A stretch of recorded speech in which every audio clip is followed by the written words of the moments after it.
আমরা এখন এসেছি পিঁপড়ের ডিম খুঁজতে, গাছে গাছে পিঁপড়ের ডিম খুঁজতে এসেছি। এসে লিটন অধিকারী টাকলিয়া হয়ে আছে, এখন ডিম খুঁজবো। সেই ডিম দিয়ে আজকে মাছ ধরে দেখাবো আপনাদের যে কিভাবে মাছ ধরতে হয়, গাছ থেকে ডিম পাড়া হবে কিভাবে, আর সেই ডিম দিয়ে কিভাবে মাছ পাওয়া হবে। ওকে, আমাদের সাথে থাকুন। তো আমরা পিঁপড়ের ডিমের বাসা পেয়ে গেছি। এইখানে হচ্ছে পিঁপড়ের ডিমের বাসাটা, খুব জুম করলেও দেখা যাবে না, আপনারা দেখতে পাবেন না। কোন জায়গাটায় বলুন তো? এই দেখুন পিঁপড়ের বাসাটা, এই যে এই জায়গাটায়।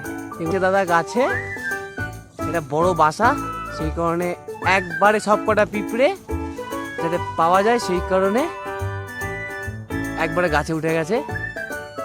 আজকে আমরা মাছ ধরেই ছাড়বো লকডাউনের মধ্যে। এই ধরে ফেললাম, এইখানে বাসাটা,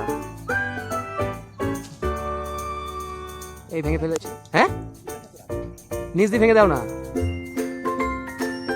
পিঁপড়ে প্রচুর কামড় দিচ্ছে, পিঁপড়ে পুরো কামড় দিয়ে দিয়ে একাকার করে দিয়েছে। পিঁপড়ে কামড় দিয়ে ভাঙতে পারছে না, তাও ভেঙে দিয়েছে। এই এই এই হয়ে গেছে। ছাতার মধ্যে পুরো ডাইরেক্ট, নিচে ছাতা রাখা আছে, ছাতার মধ্যে পড়বে।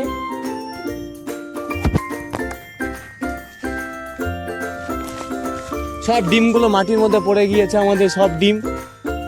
দাও,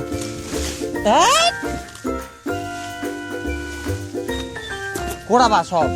এই যে ডিম পেয়ে গেছি আমরা, ডিম পেয়ে গেছি, ছাতা সমেত ডিম নিয়ে আসি। আর কিছু ডিম পড়ে রয়েছে মাটিতে, ওখানে ওটা কিছুক্ষণ বাদে ধরা হবে। গা হাত পায়ে পুরো পিঁপড়ে পিঁপড়ে দাদা গাছের মধ্যে এখনো রয়েছে। এগুলো খুঁজে নিয়ে এসছি আমরা, পড়ে গিয়েছিল অনেকগুলোর বড় বড় ডিম সব। আর এই যে ডিম ঝাড়া হচ্ছে, অনেক ডিম আছে এর মধ্যে, চাকাচাক অনেক ডিম আছে। বিশাল বড় বাসা ভাঙছি গো,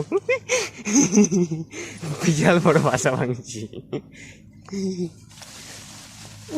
কামড় দেয়।